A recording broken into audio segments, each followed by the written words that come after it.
Di 20K subscriber channel Novel Official, akan adakan giveaway untuk satu orang pemenang. Syaratnya kalian harus subscriber, komen, like, share, supaya kalian bisa terpilih untuk jadi pemenang giveaway. Semoga beruntung bosku.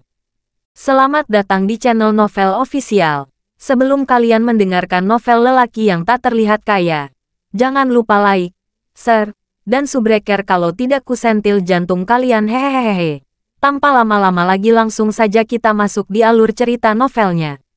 Bab 1271 sampai bab 1280. Geralt menemukan dirinya secara tidak sadar mundur selangkah dari orang yang tidak bergerak yang duduk di sudut gua. Namun, setelah beberapa saat, Geralt menyadari bahwa orang itu sepertinya tidak akan bergerak sama sekali. Setelah diperiksa lebih dekat, Geralt mendapati dirinya menghela nafas lega ketika dia melihat bahwa mata orang itu tertutup dengan damai. Siapapun akan terkejut melihat seorang pria hidup duduk di dalam gunung sendirian. Dengan hati-hati mendekati sosok itu yang menyilangkan kakinya, Geralt melihat bahwa itu adalah seorang lelaki tua berambut putih yang mengenakan jubah. Matanya terpejam dan kulitnya kemerahan. Lelaki tua itu memberi kesan bahwa dia adalah seorang biarawan yang berkonsentrasi pada mediasinya. Menuju lebih dekat untuk memeriksa apakah lelaki tua itu bernafas, dia dengan cepat menyadari bahwa bukan itu masalahnya. Dengan mengingat pengetahuan itu, Geralt kemudian terus mendekati lelaki tua itu untuk memeriksa mayatnya lebih lanjut. Namun, begitu dia berada dalam jangkauan tangan orang itu, wajah pria itu langsung menjadi kosong dan kulitnya mengering dengan sangat cepat. Dalam sekejap mata, tubuh telah berubah menjadi mumi. Dengan cepat menjauh dari tempatnya berdiri, Geralt kemudian menatap sisa tubuh itu untuk beberapa saat sebelum berbalik untuk melihat Zircopsite yang setinggi manusia. Itu hanya tebakan. Tapi Geralt punya perasaan bahwa selain bisa melakukan pembaptisan surga dengan itu, batu Zircopsite mampu mengawetkan seseorang untuk membuat mereka terlihat awet muda selamanya. Memikirkannya sejenak, dia tiba-tiba menyadari bahwa peti mati abadi sebelumnya yang dia temui juga sangat berwarna. Faktanya, warna yang terpancar dari peti mati itu persis sama dengan warna yang dikeluarkan Zircopsite. Mungkinkah bagian bawah peti mati abadi terbuat dari Zircopsite? Saat Geralt menundukkan kepalanya sambil memikirkannya, dia tiba-tiba menyadari bahwa deretan karakter telah diukir di dinding di samping lelaki tua itu. Tampaknya itu semacam catatan bunuh diri. Karena dia dari jurusan bahasa dan sastra, Geralt bisa dengan mudah mengenali dan memahami maksud dari karakter tersebut. Saya seorang pria takdir ilahi. Saya menjadi master pada usia 60 dan saya mendapat kehormatan untuk berpartisipasi dalam ikrar air suci. Sayangnya, perjalanan ke sana dipenuhi dengan segala macam bahaya. Dan saya akhirnya mempelajari rahasia penting di balik janji itu. Saya melarikan diri ke sini secepat mungkin. Tetapi pada akhirnya, semuanya masih hilang karena usia tua saya. Ketahuilah bahwa selama Anda memulai janji air suci, tidak akan ada jalan untuk kembali. Jika ada master atau master hebat yang pernah menemukan catatan ini, maka harap ingat untuk menghentikan semuanya. Setelah membaca apa yang ditinggalkan lelaki tua itu, Geralt menyadari bahwa dia sebenarnya adalah seorang master hebat yang telah berpartisipasi dalam salah satu janji air suci di masa lalu. Faktanya, dia tampaknya adalah orang pertama yang benar-benar dapat melarikan diri hidup-hidup. Orang tua itu juga menyebutkan bahwa dia telah menemukan rahasia besar di balik janji air suci. Sayangnya, dia tidak benar-benar menuliskannya, dan itu membuat Geralt sedikit khawatir. Janji air suci benar-benar misterius. Setiap orang yang memulai perjalanan memiliki sedikit atau tidak ada kesempatan untuk kembali ke rumah dengan selamat. Misteri terbesar seputar janji, bagaimanapun, masih hubungannya dengan Liga Matahari. Meski begitu, Geralt memiliki kutukan kematian padanya. Dengan pemikiran itu, dia akan mencari tahu rahasia di balik janji air suci tidak peduli apapun yang terjadi. Bahkan kematian tidak akan bisa menghentikannya. Menghilangkan pikiran itu, Geralt kemudian melanjutkan pemindaian melalui gua yang ada di dalam gunung. Tak lama setelah itu, Geralt mengkonfirmasi bahwa sisa gua itu benar-benar tertutup. Dia adalah orang pertama yang membuat lubang ke gua. Tapi kemudian, bagaimana orang tua itu bisa masuk ke dalam gua? Geralt sama sekali tidak bisa memahaminya. Bagaimanapun, sekarang bukan waktunya untuk memikirkan itu. Bagaimanapun, Geralt masih harus berurusan dengan pasukan kegelapan ilahi Kuina dan portal penghakiman. Yang keduanya memiliki tujuan dan tekad yang kuat. Geralt tidak bisa membiarkan wanita berbaju putih jatuh ke tangan mereka. Jika tidak, Geralt pasti akan gagal meskipun dia sudah hampir berhasil. Dia harus fokus pada Zircopsite dulu. Setelah membungkuk sedikit untuk memberi hormat kepada lelaki tua itu, Geralt kemudian berjalan ke batu Zircopsite. Semakin dekat dia ke sana, semakin keras jantungnya berdebar mengantisipasi. Ketika tangannya akhirnya menyentuh batu itu, semburan panas tiba-tiba keluar dari batu. Panas itu sendiri ditransfer ke tubuh Geralt, dan langsung mulai beredar di dalam dirinya. Saat ini, pori-pori Geralt terus membuka dan menutup saat dia menerima baptisan surga. Maju cepat hingga 3 hari kemudian, beberapa sosok terlihat melompat-lompat di sekitar puncak gunung. Itu Tiara dan 8 pria itu. Hah, Anda masih hidup, penyihir tua. Jika bukan karena kamu, Geralt pasti sudah berakhir di tangan kami sekarang. Baru beberapa hari yang lalu mereka mengepung dan menaklukkan Geralt. Sayangnya, kekuatan yang dipancarkan Liontin Geralt membuat mereka semua terbang ke segala arah. Seolah itu tidak cukup. Kesembilan dari mereka menemukan bahwa kekuatan dan kekuatan batin mereka untuk sementara telah disegel. Karena Geralt memiliki senjata yang begitu kuat padanya, 9 orang itu melarikan diri sejenak karena takut Geralt akan membunuh mereka sebagai gantinya. Hanya setelah mereka melarikan diri, mereka ingat bahwa Geralt belum bisa mengendalikan kekuatan Liontin Batu Giok dengan benar. Saat ke-9 dari mereka perlahan memulihkan kekuatan mereka, mereka masing-masing berpikir untuk mencuri Liontin dari Geralt sebelum membawanya pergi. Dengan keputusan yang bulat, mereka semua mulai berjalan menuju puncak gunung saat kekuatan mereka pulih sepenuhnya. Namun, kedua belah pihak benar-benar tidak menyangka akan bertemu satu sama lain dalam perjalanan mereka ke sana. Menjadi musuh, mereka secara alami bertarung dan bertengkar sepanjang perjalanan ke sana. Betapa sialnya kami bertemu denganmu lagi. Bagaimanapun, kita pasti akan menjadi orang yang akhirnya mendapatkan Geralt dan Liontin Giok itu. Setelah terus bertengkar cukup lama, ke-9 dari mereka dengan cepat berhasil melewati area terlarang di puncak gunung. Beberapa pengawal melihat mereka masuk dengan cepat dan langsung menjadi ketakutan. Dengan itu, mereka segera memberitahu atasan mereka tentang apa yang baru saja mereka saksikan. Pada saat para penjaga selesai menyampaikan pesan, sekelompok orang telah tiba di puncak gunung dalam waktu singkat. Jadi kamu akhirnya muncul, teriak Chester saat mereka mendekati pintu masuk gua. Chester telah duduk bersila dan berjaga-jaga di puncak gunung selama berhari-hari. Dan ketika dia melihat ke-9 orang itu, rasa dendam yang kuat tercermin di matanya. Tentu saja, kebenciannya meningkat begitu dia melihat Tiara. Kamu pengkhianat. Tetap saja. Aku benar-benar tidak menyangka Geralt memiliki kemampuan untuk memulihkan kewarasan dan kesadaranmu. Ejek Tiara. Niat membunuh di matanya. Mengepalkan tinjunya. Chester kemudian membalas. Fakta bahwa dia melakukannya berarti Tuan Clover telah memberi saya kesempatan untuk membalas dendam. Meskipun wanita tua yang berdiri di hadapannya adalah neneknya sendiri, Tiara tidak pernah menganggap Chester sebagai cucunya sama sekali. Faktanya, dia cukup yakin bahwa dia hanya pernah melihatnya tidak lebih dari seekor anjing. Dia bahkan tidak ragu untuk membunuhnya dan mengubahnya menjadi monster yang bahkan hampir tidak manusia. Bagi Tiara, sekali anjing, tetap anjing. Dan itu membuat Chester semakin membencinya. Hah, membalas dendam. Saya kira Anda sekarang memiliki pola pikir yang sama dengan Geralt setelah mengikutinya begitu banyak. Untuk berpikir bahwa kamu sebenarnya cukup berani untuk mempertimbangkan untuk membalas dendam padaku, Chester. Saya melihat bagaimana itu, dan di sini saya berpikir bahwa Anda akhirnya akan berguna sekali setelah saya mengubah Anda menjadi mesin pembunuh dengan sihir. Namun disinilah Anda berencana untuk mengkhianati saya. Karena itu masalahnya. Aku akan membunuhmu lagi dan memastikan semua anggota tubuhmu terlepas dari tubuhmu. Cemberut Tiara dengan tatapan membunuh di matanya. Tidak peduli seberapa sepihak itu. Aku masih akan melawanmu. Aku tidak akan membiarkan kalian mengambil satu langkah pun ke dalam. Bahkan jika aku harus mati mencoba. Kata Chester tanpa rasa takut saat dia berdiri. Hahaha, katakanlah. Kau penyihir tua. Apakah Anda memerlukan bantuan kami untuk membuka jalan bagi Anda? Jika Anda melakukannya, kami akan memberikan Geralt kepada Anda sebagai bonus. Namun, kami akan membawa Liontin Giok bersama kami. Bagaimana suara itu? Bagaimanapun, dia tampaknya berada tepat di dalam gua di depan kita. Kata salah satu pria sambil tersenyum. Bermimpilah, aku mendapatkan Geralt, Liontin, dan juga pengkhianat ini hari ini. Balas Tiara. Senyum jahat terbentuk di wajahnya. Saat kalimatnya berakhir, ekspresinya langsung berubah menakutkan saat dia berlari ke arah Chester. Gerakannya begitu cepat sehingga Chester hanya bisa bertahan. Jelas tidak membantu bahwa Liontin Geralt telah menekan cukup banyak kekuatannya. Karena itu, Kemampuan tempur Chester jauh lebih buruk dibandingkan sebelumnya. Menemukan celah di pertahanannya, Tiara berhasil mendaratkan beberapa pukulan di dada Chester, menyebabkan pemuda itu terbang mundur. Tubuhnya akhirnya bertabrakan dengan sebuah batu besar yang kemudian hancur karena benturan itu dan yang kedua terjadi. Chester langsung muntah darah.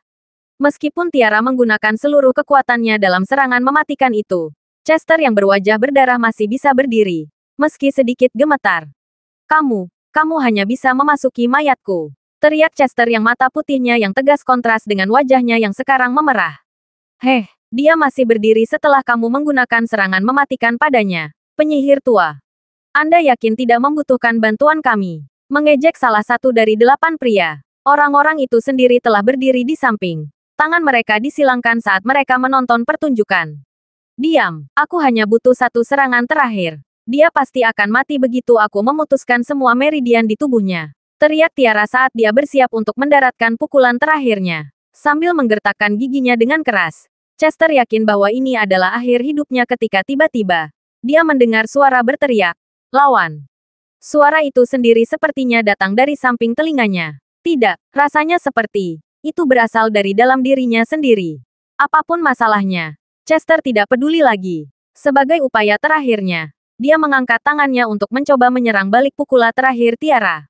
Kamu terlalu melebih-lebihkan kemampuanmu, nak. Ejek Tiara saat dia langsung mulai menggandakan kekuatan pukulannya. Dia bertekad untuk memotong semua meridian di tubuh Chester sekali dan untuk selamanya. Saat kedua tinju mereka bertemu, suara ledakan terdengar. Sementara Chester nyaris tidak bergerak 1 inci pun dari benturan. Itu adalah cerita lain untuk Tiara. Wanita tua itu langsung mendapati dirinya terbang mundur, mematahkan lusinan pohon berbatang tebal saat tubuhnya bertabrakan dengan mereka. Seolah-olah dia baru saja dihantam oleh tornado yang kuat. Dan dampak dari semua tabrakan itu membuat tubuhnya terasa seperti hancur berantakan. Setelah meninggalkan jejak darah di tanah yang dia semburkan dari semua kerusakan yang dia derita, dia akhirnya kehilangan momentum yang cukup untuk sebuah pohon untuk menghentikannya melangkah lebih jauh. Pada saat itu, keempat anggota tubuhnya berlumuran darah dan dia merasa sebagian besar organ dalamnya rusak parah. Perlahan mengangkat kepalanya untuk melihat Chester dengan ngeri dan tidak percaya. Dia kemudian bergumam. Bagaimana ini bisa terjadi? Saat Tiara memuntahkan lebih banyak darah, ke-8 pria itu yang telah menonton dengan penuh semangat dengan tangan disilangkan selama ini memiliki mata terbelalak kaget dengan apa yang baru saja mereka saksikan. Chester sendiri tidak menyangka memiliki begitu banyak kekuatan dalam satu pukulan. Tidak, itu bukan dariku. Itu bukan kekuatanku sendiri. Setelah mengalami beberapa luka parah, Chester perlahan berbalik untuk melihat ke belakang. Dan di sanalah Geralt. Chester bahkan tidak tahu kapan Geralt berada di belakangnya. Tapi dia tahu bahwa Geralt sekarang terlihat dan merasa sangat aneh. Pertama, kulit Geralt tampaknya telah mengalami perubahan besar. Sekarang tampak putih seperti mutiara. Yang lebih aneh lagi adalah fakta bahwa rambut Geralt berubah warna menjadi hitam keunguan. Seolah itu belum cukup aneh. Kabut ungu samar tampak mengelilinginya. Dari apa yang bisa dipahami Chester, sepertinya ada semacam tekanan tak terlihat yang memaksa kabut ungu menyelimuti tubuh Geralt sambil juga mencegah kabut menghilang. Dengan gemetar seluruh tubuh, Chester merasa seolah-olah beban berat telah diangkat dari bahunya saat dia tergagap. Emmer. Crawford, sepertinya aku hampir membuatmu mendapat masalah lagi. Chester, Anda harus menarik diri untuk saat ini. Aku akan membantu menyembuhkan lukamu nanti. Kata Geralt santai. Sudahkah Anda berhasil menyelesaikan baptisan surga? Tanya Chester penuh semangat dengan anggukan. Memang aku punya, jawab Geralt sambil tersenyum tipis. Sekarang kekuatan batin Geralt telah menjalani pembaptisan surga dengan bantuan batu zircopsite. Ia mampu sepenuhnya mengendalikan energi yin fungsionalnya. Dengan pemikiran itu, Geralt tahu bahwa dia tidak perlu lagi khawatir atau takut bahwa dia tidak akan mampu melawan Kuina, Tiara, atau orang lain dengan fisik yin yang kuat dalam hal ini. Geralt, Bagaimana kamu bisa menjadi begitu kuat? Aku tahu. Itu Liontin Giok, bukan? Itu memberimu semua kekuatan itu. Teriak Tiara ketakutan. Seluruh wajahnya berdarah. Saya tahu bahwa Liontin Batu Giok bukanlah barang biasa. Begitu kita menangkap Geralt dan mencuri Liontin itu darinya, kita akan menjadi kaya raya. Kata salah satu dari 8 pria itu. Untuk sesaat dibutakan oleh keserakahan. Mereka berdelapan tampaknya tidak memperhitungkan perubahan Geralt sama sekali. Faktanya, mereka masing-masing sangat yakin bahwa mereka akan dapat dengan mudah mendapatkan Liontin Geralt. Lagi pula, jika Geralt tidak bisa menyakiti mereka sebelum ini, mengapa dia bisa melakukannya sekarang? Datang dan ambil jika kamu menginginkannya. Kalau begitu, teriak Geralt dengan senyum tipis di wajahnya. Mendengar itu, salah satu pria langsung melambaikan tangan, mendorong anggota kelompoknya yang lain untuk berlari ke arah Geralt seperti sekelompok anjing gila. Namun, Geralt jauh lebih cepat sekarang. Dalam sekejap mata, dia menggunakan energi yin fungsionalnya untuk mematahkan 7 dari 8 leher pria. Apa? Tergagap orang terakhir yang berdiri saat dia melihat rekan-rekannya yang sudah mati. Tak satu pun dari mereka yang bisa menghubunginya agar ini terjadi. Bernafas sejenak, pria yang terkejut itu dengan cepat menenangkan diri sebelum berpikir. Aku tidak bisa melawannya atau aku akan mati. Tepat ketika dia membalikkan tubuhnya untuk berlari, dia tiba-tiba merasakan kekuatan hisap yang kuat menariknya ke udara. Tidak dapat menahan sama sekali. Pria itu merasa semua meridian di tubuhnya ditelan oleh kekuatan yang mengerikan. Tidak lama kemudian ketika dia dijatuhkan dari atas, dan tubuhnya menghantam tanah dengan bunyi yang berat. Tolong selamatkan hidupku, Tuan Crawford. Menyenangkan pria itu saat dia merangkak kembali dan berbalik sebelum berlutut di depan Geralt. Gemetar ketakutan. Memikirkan bahwa Geralt sekarang merasa seperti orang yang sama sekali berbeda setelah hanya jeda 3 hari sejak terakhir kali mereka bertemu. Dia terlalu kuat, bagaimanapun. Pria itu bijaksana dan dia tahu lebih baik daripada terus bertarung ketika kemungkinannya jelas melawannya. Melarikan diri adalah satu-satunya pilihan jika dia ingin keluar hidup-hidup. Jika Anda mengampuni hidup saya akan berbagi rahasia besar dengan Anda, Mark Crawford. Kata pria itu agak ragu-ragu sambil menarik napas dalam-dalam. Geralt, bagaimanapun, hanya mengangkat kakinya dan menginjak kepala pria itu. Sambil menelan ludah, pria itu kemudian menambahkan, aku akan memberitahumu semua yang aku tahu selama kamu berjanji untuk menyelamatkan hidupku. Saat pria itu hendak mencoba mengambil senjata tersembunyi dari lengan bajunya, Geralt hanya menjawab, maaf, tidak tertarik. Setelah itu, dia tiba-tiba memperkuat kekuatan kakinya, menyebabkan percikan yang menjijikkan terdengar saat kepala pria itu meledak berkeping-keping. Dengan menyingkir, Geralt menoleh untuk melihat Tiara. Semua anggota tubuhnya patah. Wanita tua itu hanya bisa menatapnya dengan ketakutan saat dia segera berusaha merangkak dan melarikan diri. Serahkan dia padaku, Tuan Crawford, kata Chester sambil berjalan mendekati Geralt. Saat Geralt mengangguk setuju, mata Tiara menjadi merah saat dia meraung. Kamu anak yang tidak tahu berterima kasih. Anda berani membunuh saya. Apakah kamu tidak takut mendapat pembalasan? Oh, tapi kamu salah, Tiara. Tidak peduli seberapa kejam dan tidak berperasaannya Anda terhadap saya tidak akan pernah berubah menjadi sesuatu yang tidak manusiawi seperti Anda. Meskipun saya secara pribadi tidak akan membunuh Anda, saya mengatakan kepada Mark Crawford untuk menyerahkan Anda kepada saya karena saya memiliki pertanyaan untuk Anda sebelum Anda mati. Dan itu adalah pertanyaan yang telah berenang di benak saya selama bertahun-tahun. Katakan padaku, Tiara, apakah kasih sayang keluarga atau kekerabatan bahkan ada di matamu? Tanya Chester dingin sambil berdiri di depan Tiara. Kasih sayang keluarga, kekerabatan. Tidak sedikit pun. Siapapun yang berani menghalangi jalanku akan mati. Tidak peduli siapa mereka. Raung Tiara dengan marah. Menyaksikan Chester mengepalkan tinjunya segera setelah jawabannya berakhir. Tiara mengambil kesempatan itu untuk mengumpulkan semua kekuatan batin yang tersisa di tubuhnya untuk meluncurkan serangan mendadak ke Chester. Namun, sebelum dia bisa bergerak, Tiara mendengar suara siulan saat sinar cahaya yang sangat halus menembus lehernya. Butuh beberapa detik baginya untuk memahami apa yang baru saja terjadi. Tetapi begitu dia menyadari bahwa sekarang ada lubang seukuran kepalan tangan di lehernya sekarang, matanya melebar saat dia menjatuhkan diri ke tanah. Tiara sudah tidak ada. Menarik kembali Dawnbreaker dengan pikirannya. Geralt kemudian berjalan ke arah Chester sebelum berkata, apakah Anda benar-benar mengharapkan dia melakukan perbuatan baik apapun sebelum dia meninggal? Ketika dia hampir tidak memiliki jejak kemanusiaan yang tersisa dalam dirinya. Bagaimanapun, aku tahu kamu selalu merenung dan merasa bermasalah karena masalah tentang Lola dan ayahmu. Namun, semuanya akhirnya berakhir sekarang. Mendengar itu, Chester mengepalkan tangannya erat-erat dengan anggukan berat. Merasakan Geralt menepuk bahunya. Chester kemudian bertanya, apa yang harus kita lakukan selanjutnya, Mer? Crawford, ya. Karena Dokter Map mengenal Master Knuckle yang pada gilirannya tahu tentang sejarah keluarga Gunther, aku ingin mengunjunginya. Keluarga Gunther adalah keluarga yang sangat misterius dan mereka tampaknya tahu sedikit tentang wanita berbaju putih. Sebelum Yumi menghilang, aku tahu dia juga berusaha mencari wanita berbaju putih itu. Terlepas dari itu, meskipun Istana Raja Lautan telah dihancurkan, saya merasa aneh bahwa tidak ada anak buah saya yang dapat menemukan mayat Yumi. Bahkan setelah sekian lama. Apakah Anda mengerti tujuan saya? Kata Geralt. Ya, Tuan Crawford. Kamu curiga ada kemungkinan besar bahwa Celestial Lady telah dibawa pergi ke Gunter Manor, kan? Jawab Chester dengan anggukan. Bingo. Juga. Kamu harus fokus beristirahat untuk menyembuhkan lukamu dalam beberapa hari ke depan.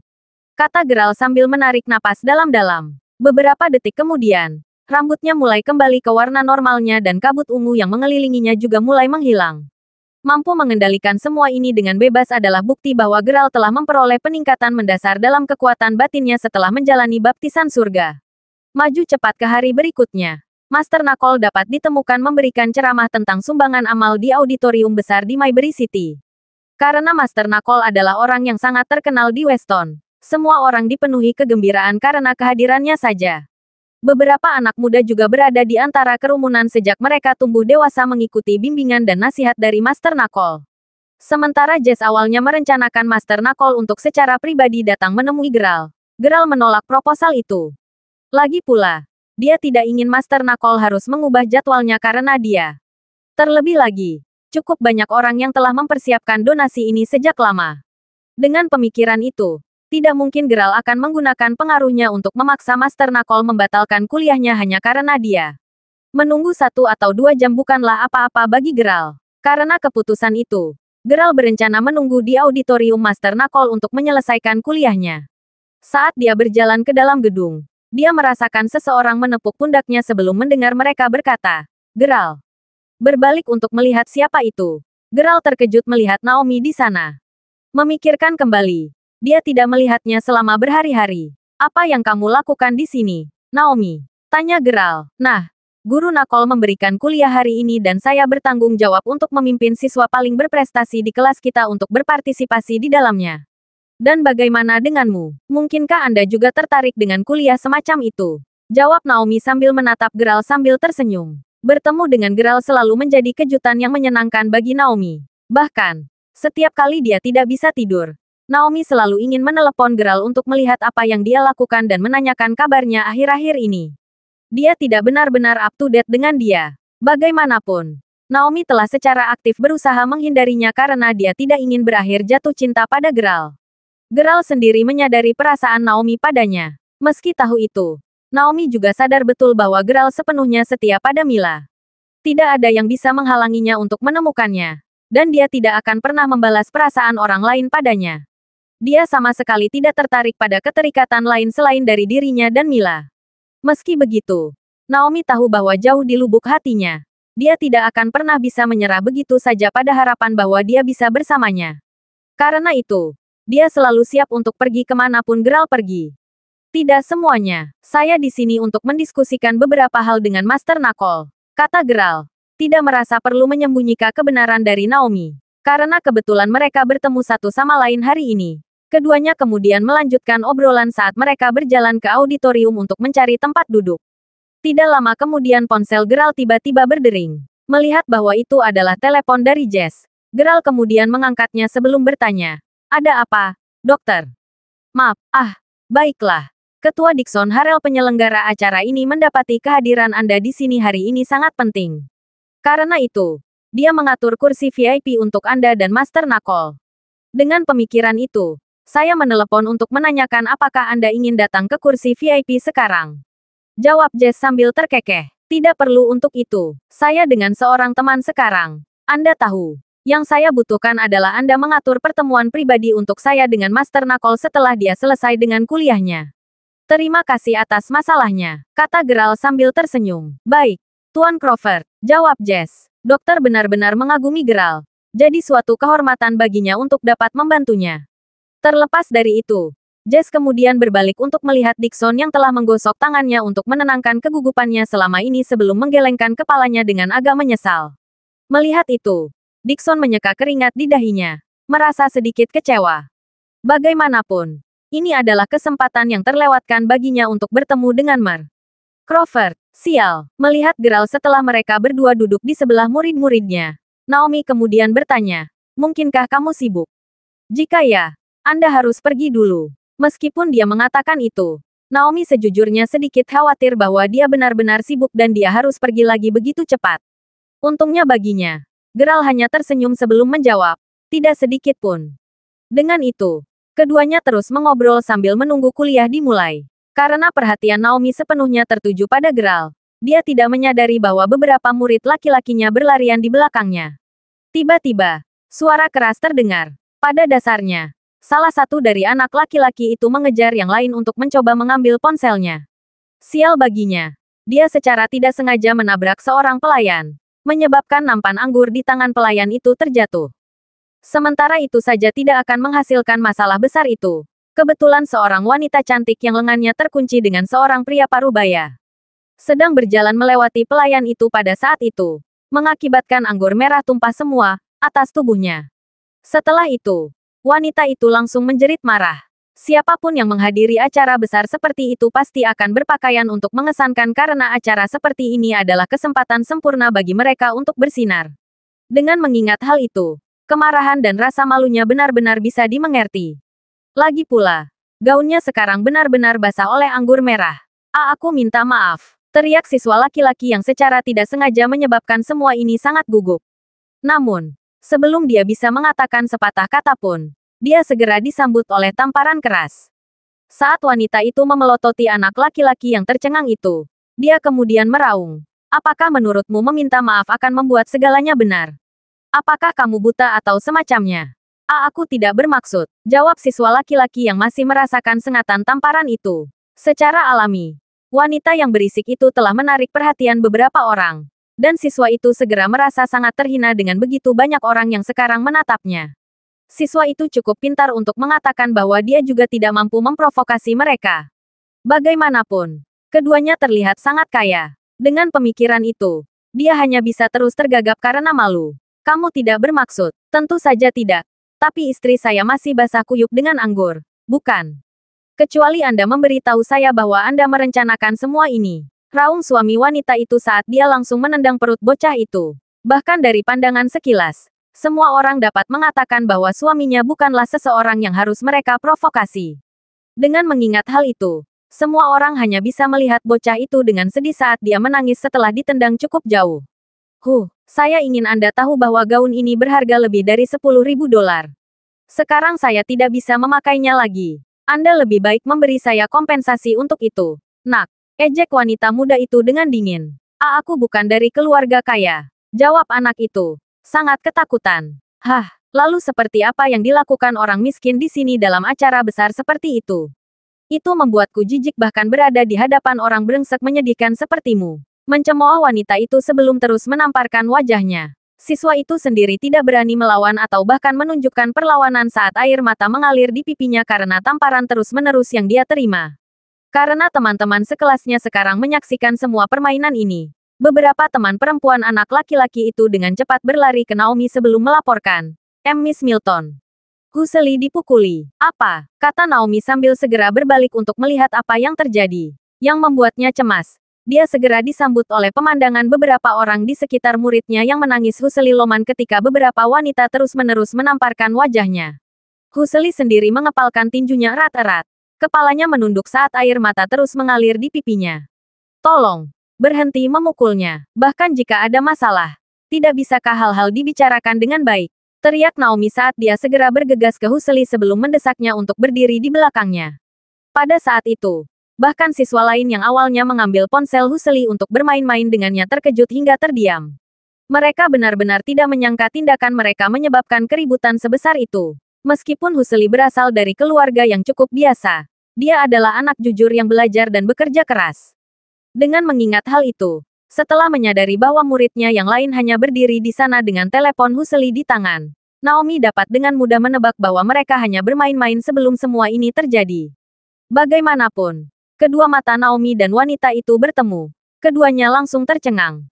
Naomi Milton, Sheila Wiser, sambil mencibir. Wanita kaya itu mengejek.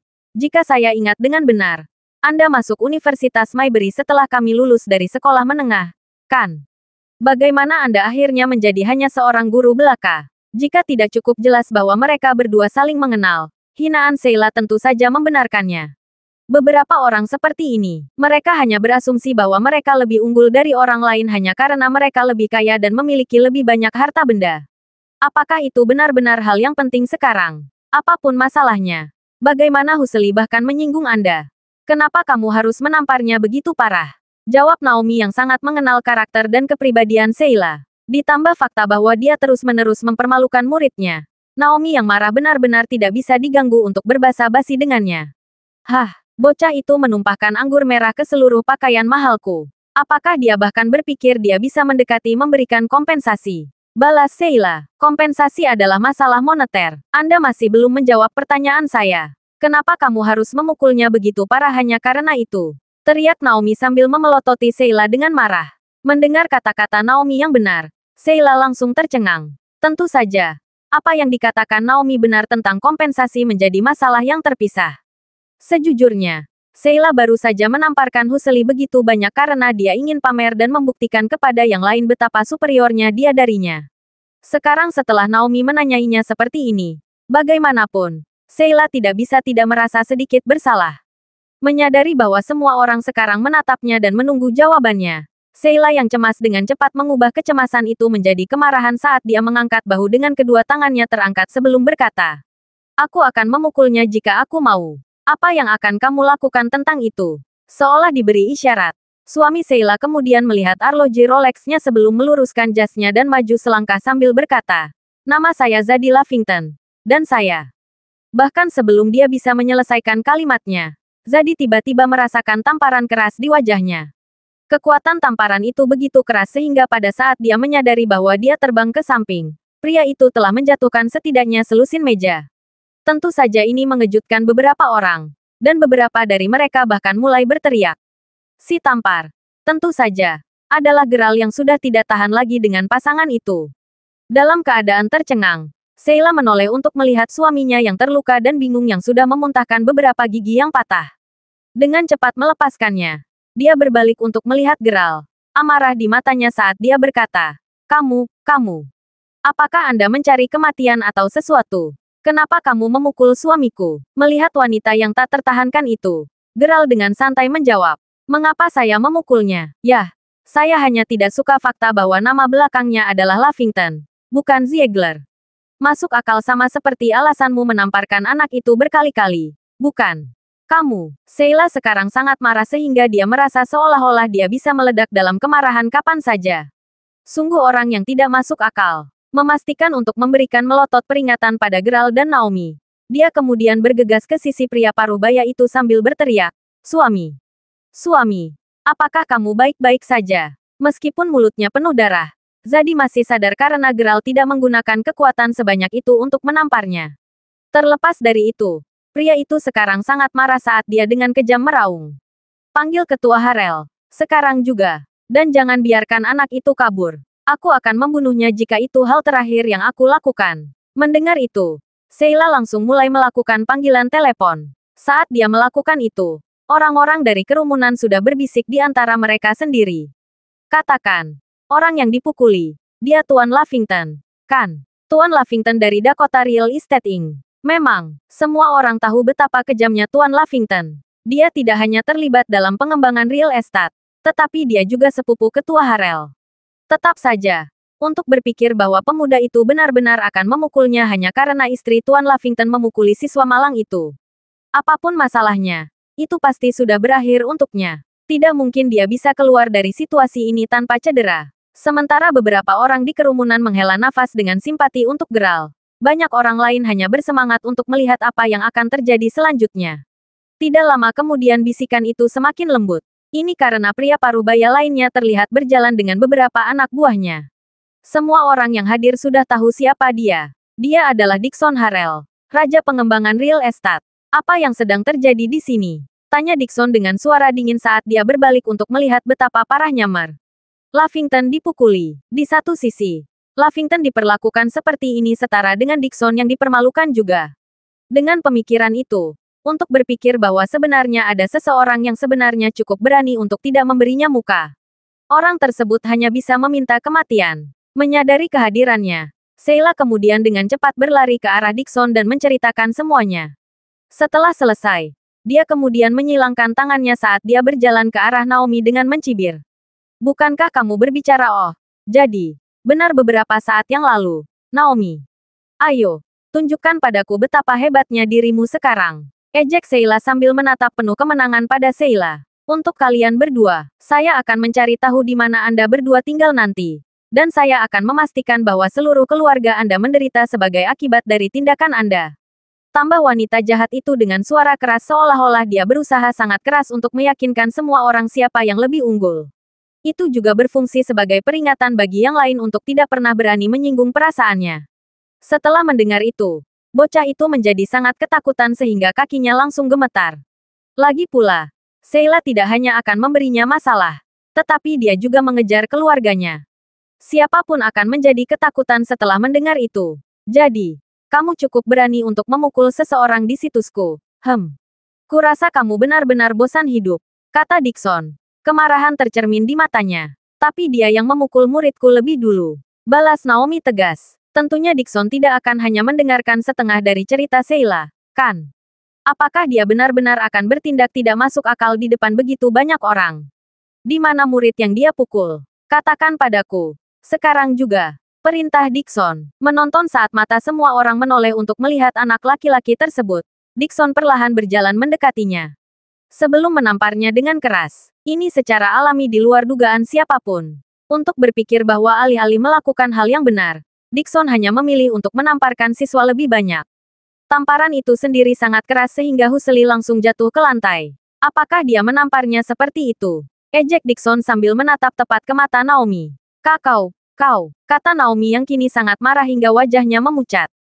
Saya ingin Anda tahu bahwa saya adalah penyelenggara acara hari ini. Meskipun saya tidak ingin mempersulit Anda, belas kasihan hanya diperuntukkan bagi mereka yang tidak membuat masalah di situs saya. Dan Anda telah melakukan cukup banyak masalah untuk satu hari. Apa yang harus dilakukan? Bagaimana dengan ini? Anda dapat memanggil semua anggota keluarga Anda untuk berlutut di depan sepupu saya dan meminta pengampunannya. Jika kamu berhasil melakukannya, aku akan melepaskan kalian semua. Balas Dixon dengan dingin. Setelah mendengar itu, orang-orang dari kerumunan langsung mulai berbisik di antara mereka sendiri lagi. Ketua Harel selalu menjadi orang yang mendominasi. Setiap kali ada masalah, dia tidak pernah hanya menargetkan satu orang. Sebaliknya, dia akan mengejar seluruh keluarga mereka. Dia sangat kejam. Orang-orang itu pasti sudah selesai.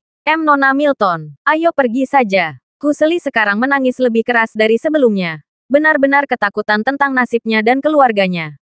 Keluarganya tidak terlalu kaya pada awalnya. Dan dia tahu pasti bahwa tidak mudah bagi orang tuanya untuk bekerja keras dan mendukung keluarga. Namun di sini Ketua Harel berada. Memerintahkan agar orang tuanya datang dan berlutut di depan Lavington. Bocah itu hanya bisa gemetar ketakutan saat perasaan tidak berdaya melanda dirinya. Meninggalkan. Anda benar-benar berpikir Anda bisa pergi dengan mudah. Saya ingin Anda tahu bahwa konferensi akan segera dimulai. Jadi sebaiknya Anda tidak terus membuang waktu saya. Juga, Anda harus memanggil semua pemimpin dari sekolah Anda serta semua anggota keluarga Anda segera. Berani menyakiti sepupuku. Kamu memberiku penjelasan yang tepat untuk semua ini jika kamu berharap untuk pergi. Ejek Dixon yang sangat teliti dalam hal-hal seperti ini. Siswa lain sangat ketakutan sehingga tidak ada dari mereka yang berani bernapas terlalu keras. Ini telah berubah menjadi masalah yang cukup besar. Apakah kamu akhirnya mengerti sekarang, Naomi? Meskipun tidak apa-apa untuk bertindak benar dan semuanya, Anda juga harus tahu bahwa ada beberapa orang yang keluar dari liga Anda yang tidak boleh Anda provokasi. Kata Sheila dengan sangat keras. Tangannya masih bersilang. Biarkan mereka. Jika Anda benar-benar ingin orang datang, saya hanya akan meminta keluarga saya untuk datang.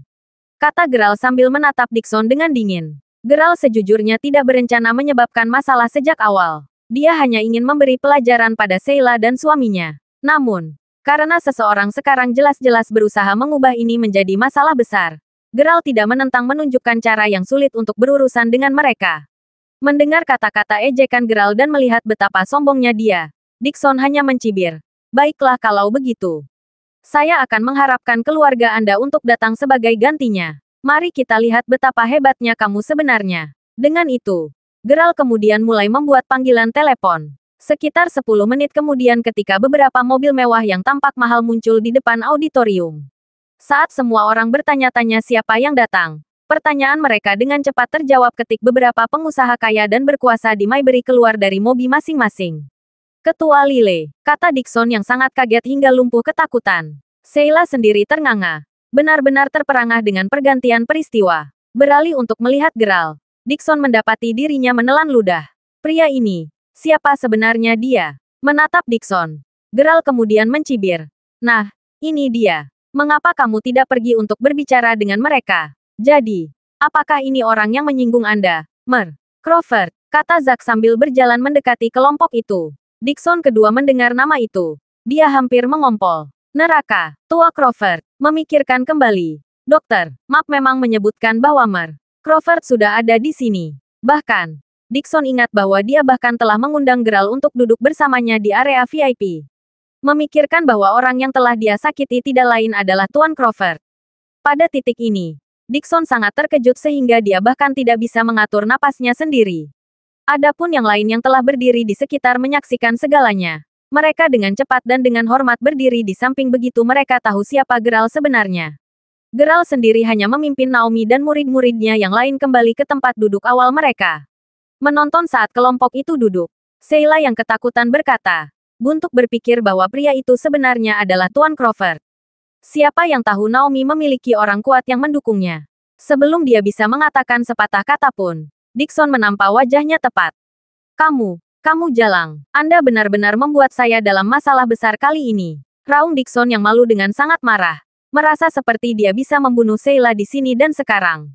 Meski begitu, mereka semua tahu bahwa ini hanyalah cegukan kecil bagi Geralt. Apapun masalahnya, Dixon sudah tahu akhir seperti apa yang akan dia hadapi. Meskipun Dixon tetap terkejut dengan semua ini selama beberapa waktu, konferensi berjalan sesuai rencana. Maju cepat kedua jam kemudian, Jess yang pasti telah mendengar tentang semua yang telah terjadi dengan cepat berlari ke Geralt sebelum berkata, Saya minta maaf, Mer Crawford, untuk berpikir bahwa kamu hampir menderita ketidakadilan.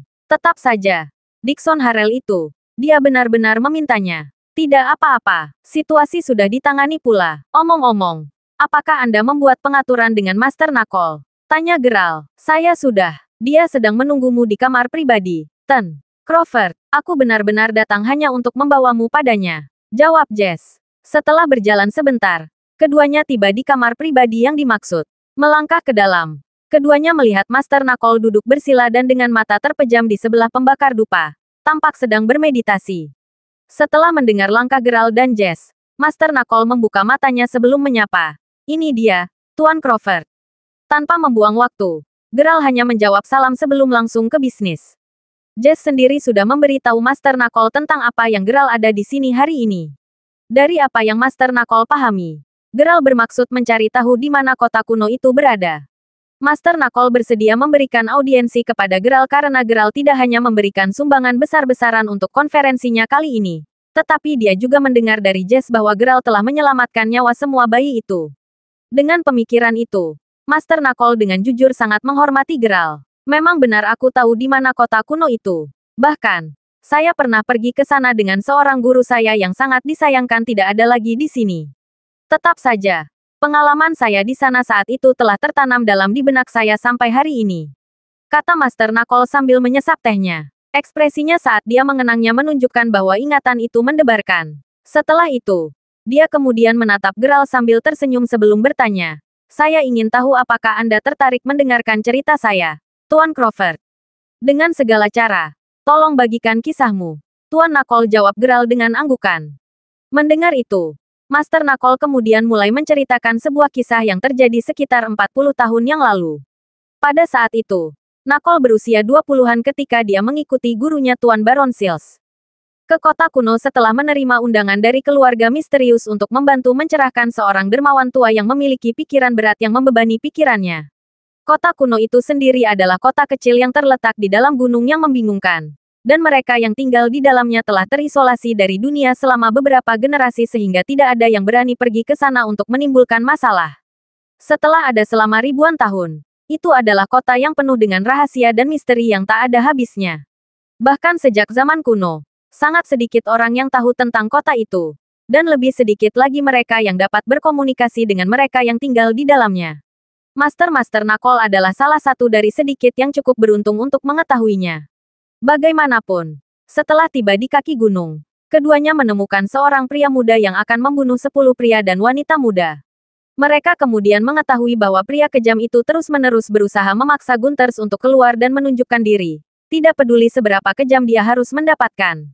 Bahkan, pada saat itu, dia telah membunuh beberapa orang dari desa-desa terdekat karena Gunther terus menolak untuk bertemu dengannya.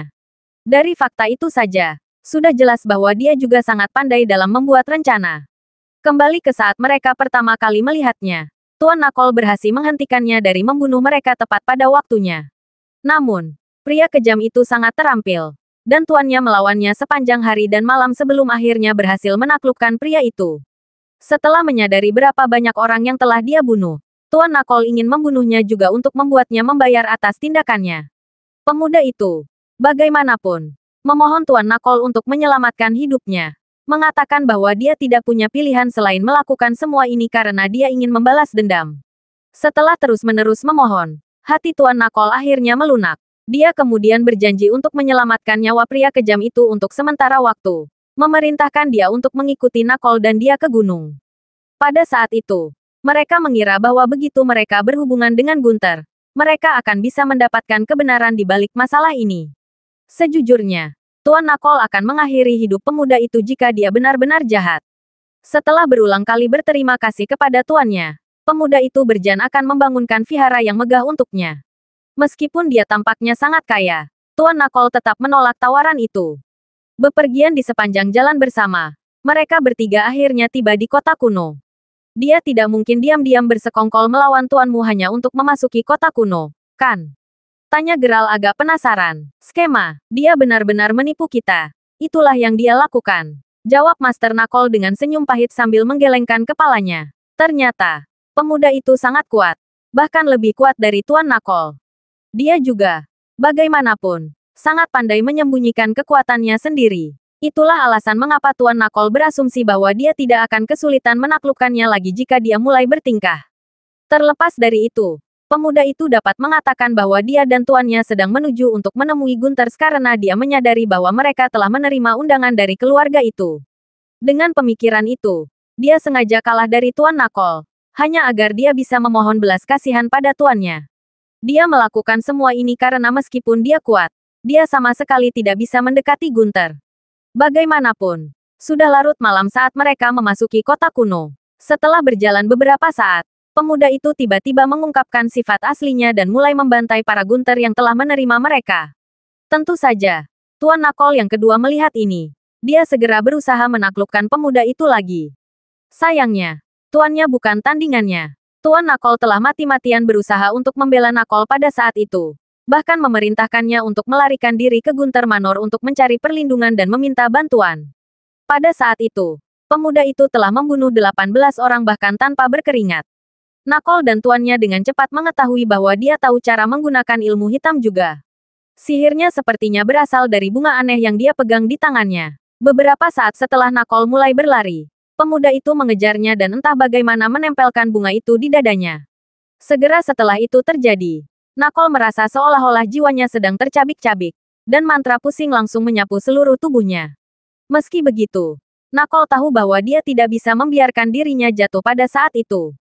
Lagi pula, tuannya masih menunggu para Gunther lainnya datang dan menyelamatkannya.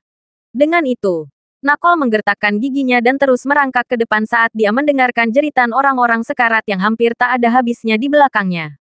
Dia terlalu kuat dan menakutkan. Tak satu pun dari mereka yang hampir menjadi lawannya. Setelah merangkak lama, Nakol akhirnya sampai di Gunther Manor. Namun, selama merangkak di sana, kelopak bunga yang telah tercetak di dadanya tampaknya terus menggerogoti jiwanya. Jika itu masuk akal. Either way, Nakol merasa seolah-olah semua kekuatannya telah terkuras pada saat itu. Untungnya, Lady Gunther dan beberapa orang lainnya telah memperhatikannya. Dan mereka dengan cepat berlari keluar dari manor mereka. Namun, tanpa sepengetahuan Nakol, pemuda itu yang sudah bersimbah darah segar sudah menyusulnya saat itu. Dengan kata lain, dia juga berdiri tepat di depan Gunther Manor. Meskipun Nakol hampir tidak sadarkan diri pada saat itu, dia masih bisa mendengar pemuda itu meminta Gunther untuk memberikan sesuatu padanya. De Gunter sendiri tampaknya memiliki sesuatu yang menentangnya. Dan akhirnya, kedua belah pihak mulai berkelahi. Ketika Nakol akhirnya terbangun lagi, dia mendengar dari salah satu pelayan keluarga Gunter bahwa pemuda itu dikalahkan. Setelah kekuatan batinnya disegel, pemuda itu dengan cepat melarikan diri dari kota kuno. Setelah semua yang terjadi, para Gunter memastikan untuk mengirim orang-orang mereka untuk membunuhnya.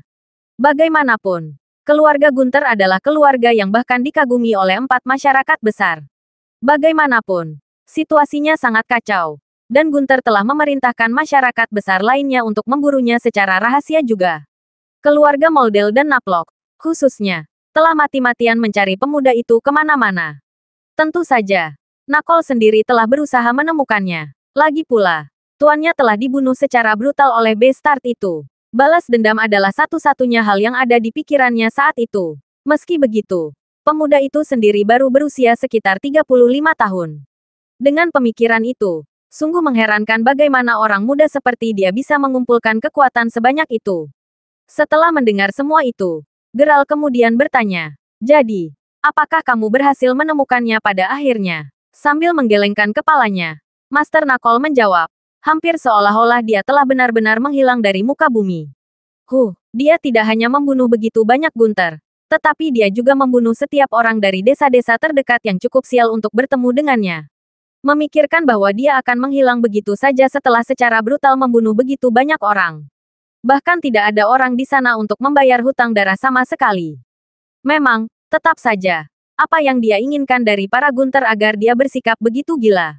Tanya Geralt. Tentang itu, The Gunters juga merahasiakannya dariku. Namun, saya memiliki firasat yang samar-samar bahwa itu terkait dengan bunga aneh yang telah dicetak oleh pemuda itu pada saya, kata Master Nakol. Bolehkah saya melihatnya? Tanya Geralt penasaran. Mendengar permintaannya, Nakol kemudian membuka bahunya untuk dilihat Geralt. Dan itu dia, bunga yang hanya memiliki 2 kelopak. Seketika berdiri saat Geralt melihatnya. Dia kemudian berteriak, "Ini Ani yang mati." Tidak mungkin Geralt akan salah mengira bunga itu untuk hal lain setelah begitu menderita karenanya. Dengan penemuan baru ini, Geralt segera mulai mondar-mandir di sekitar ruangan. "Oh, Anda tahu bunga ini?" Tuan Crawford, jawab Master Nakol, merasa sedikit terkejut. "Aku tahu, katakan saja seorang teman saya menyebutkannya kepada saya sebelumnya. Teman yang dimaksud adalah dari keluarga Gunter, dan aku berniat mencari mereka," kata Geralt, karena Jess sudah memberitahu Nakol bahwa Geralt ingin pergi ke Gunter Manor untuk menemukan dan mungkin menyelamatkan seseorang. Mendengar Geralt mengatakannya secara langsung tidak terlalu mengejutkannya. Apapun masalahnya, meskipun Geralt masih tampak tenang di permukaan, hatinya benar-benar kacau. Aneh sekali, wanita tua itu juga menggunakan det anis. Bahkan kakek memiliki ladang mereka meskipun dia kebanyakan hanya menyimpannya untuk kecantikan dan kelangkaannya. Bagaimanapun juga, untuk berpikir bahwa pemuda itu telah membunuh begitu banyak orang secara brutal menggunakan det ani. Dari cara Master Nakol menggambarkannya, pemuda itu bisa dibilang lebih ahli dalam menggunakannya dibandingkan dengan wanita tua itu. Bunga Dewa Asterismen itu bahkan dalam jumlah besar di Istana Raja Lautan. Geralt berpikir dalam hati, merasa sedikit bingung dan frustrasi dengan semua potongan informasi yang tidak benar-benar menceritakan sebuah cerita lengkap. Apakah ada sesuatu yang tersembunyi di dalam det anis? Terima kasih sudah mendengarkan novel lelaki yang tak terlihat kaya. Sampai jumpa di novel selanjutnya.